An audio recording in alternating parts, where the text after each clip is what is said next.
Hello guys, welcome back to today's video. So good to have you guys back, and you guys really blew my mind in the previous yogurt video, and you lots of you made requests for this to drop as soon as possible, for me to make granola as soon as possible, and I have responded to your request. So for granola, you basically need all of these ingredients you're seeing. You need salt, vegetable oil, honey, or any sweetener. You can use maple syrup.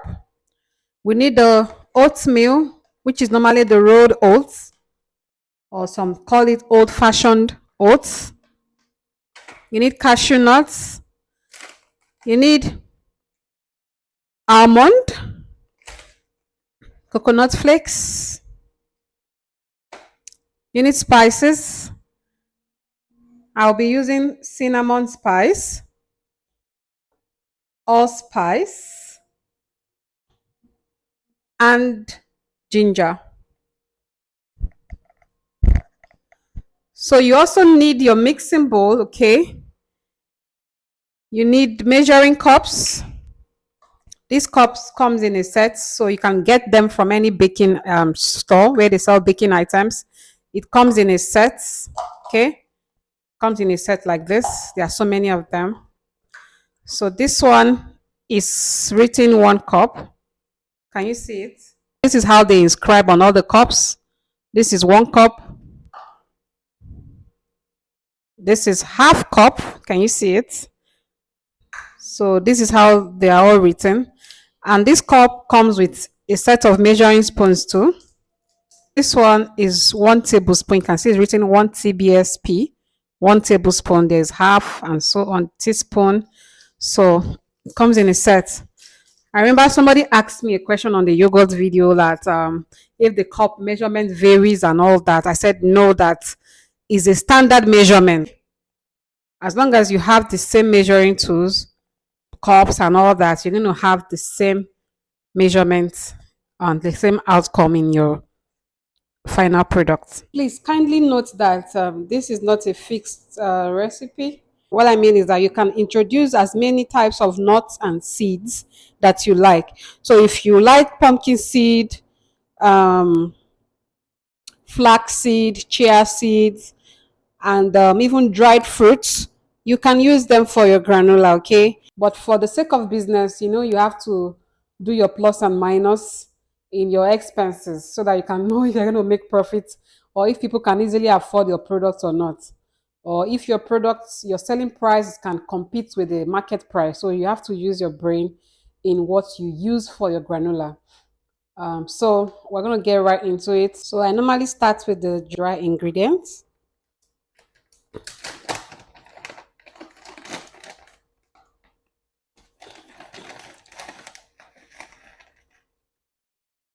So let's count. 1,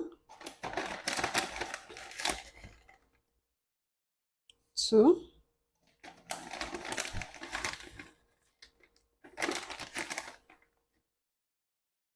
3,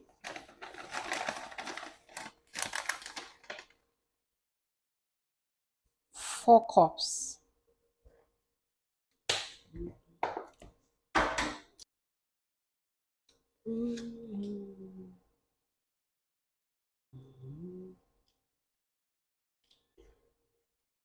Cinnamon, use 1 tablespoon.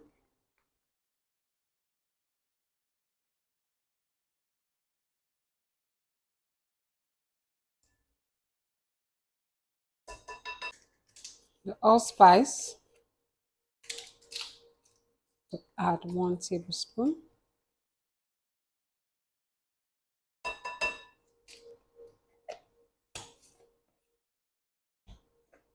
The ginger powder,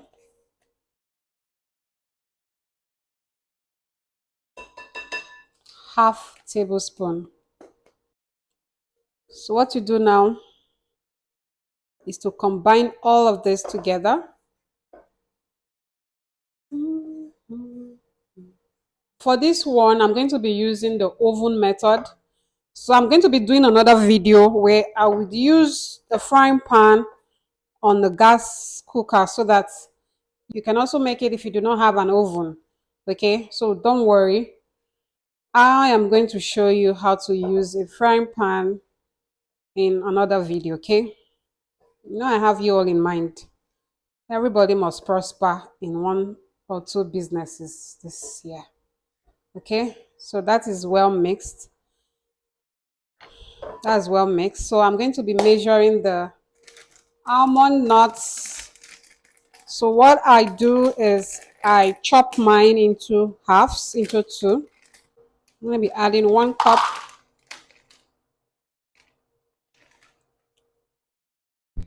This is 1 cup of almond. I'm going to chop it. That is why I have this chopping board right here.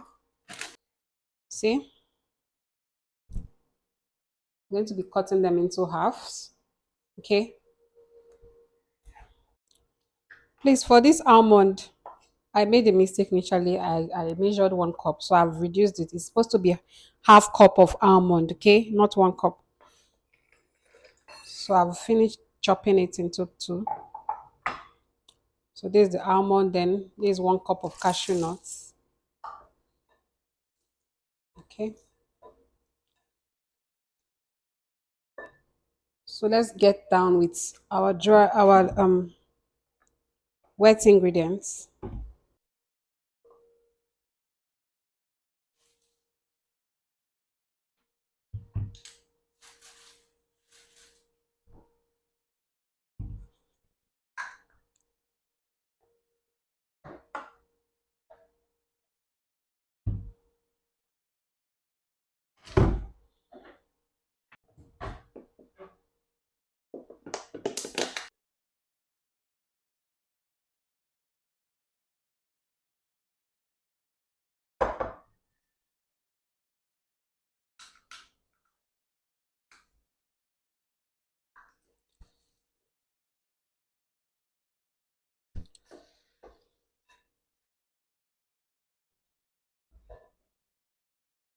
We're just going to transfer this into our baking tray.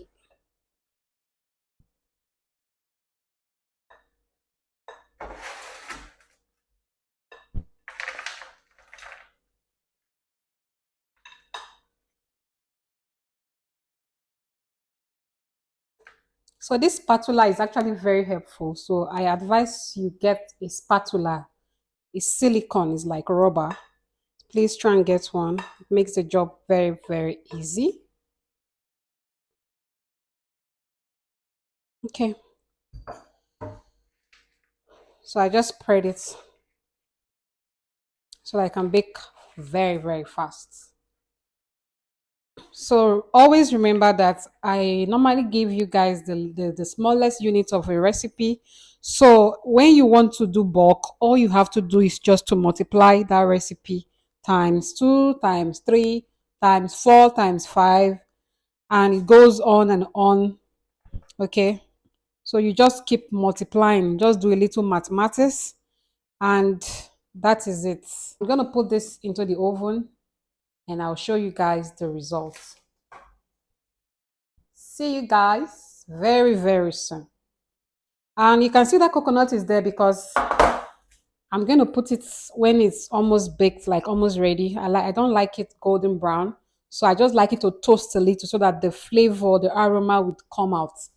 So that's why you can see this one sitting here all by itself. So see you when we're back.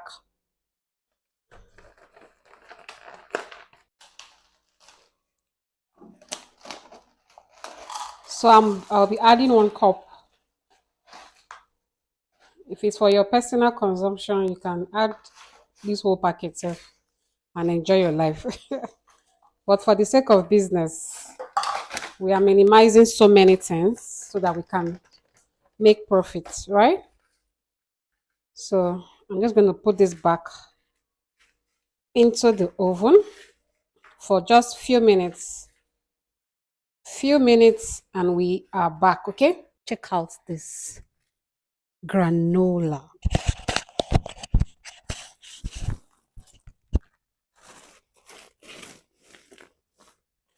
Let me see.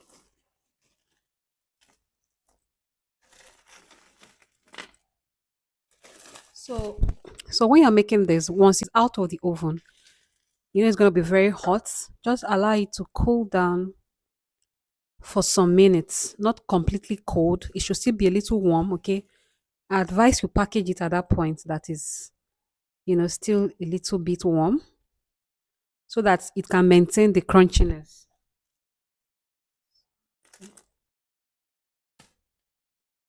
So this thing is very dry and crunchy, very, very crunchy. For your granola business, you need your stickers. Okay.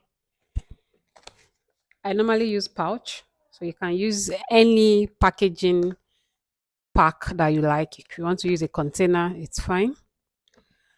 So let's package this together. Normally, I use a scale. I weigh each one. I weigh, like this one now is a pack of 250 grams.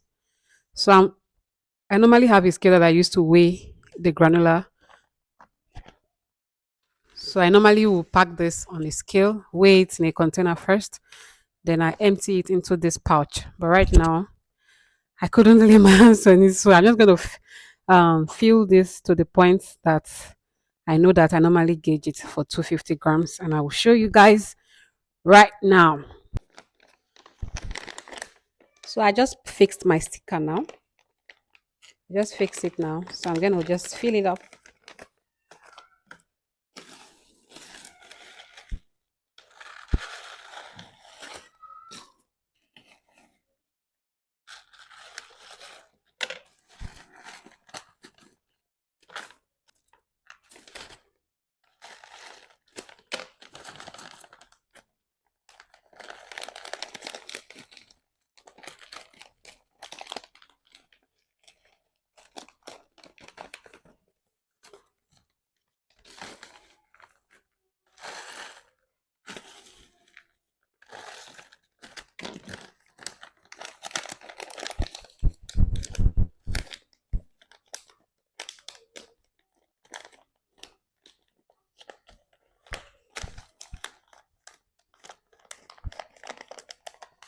So you just seal it up. This one has is like a has a lock here. Just clip it, press it very well.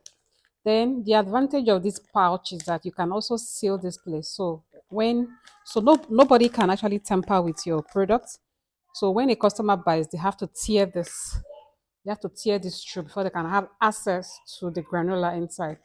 So I'm going to show you guys a manual method of sealing this thing. In case you don't have the sealing machine, you can use a pressing iron to seal this thing.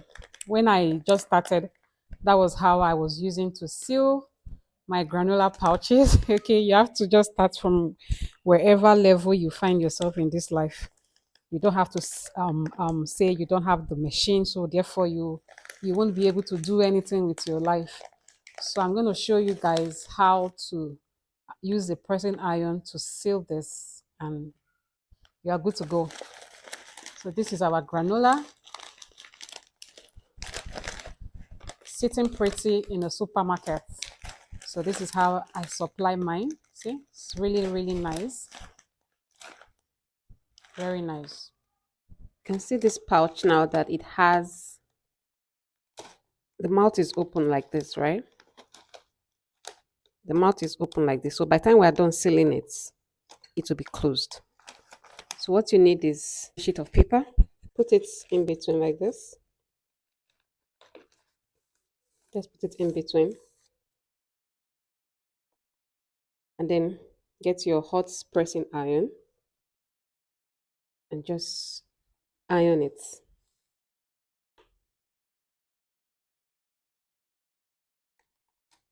Let's move to this other end. Then just seal it.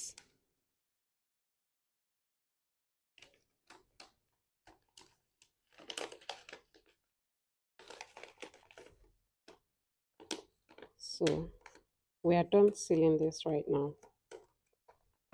Completely sealed.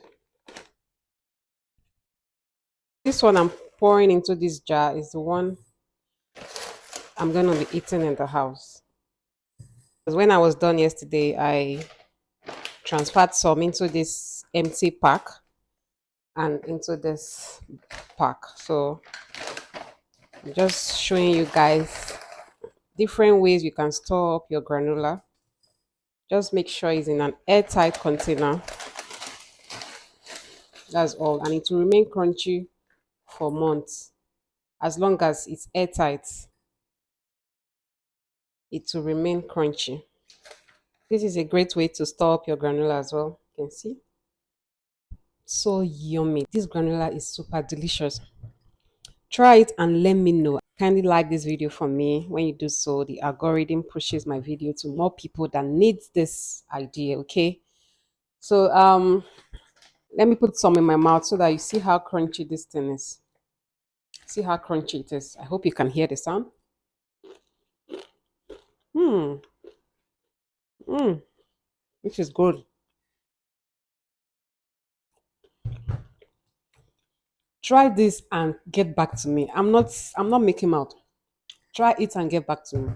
In order for this video not to be so long, I'm going to be making another video where I'll do the breakdown of the business aspect, like the costs and profits, possible profit you can make from this business. Okay.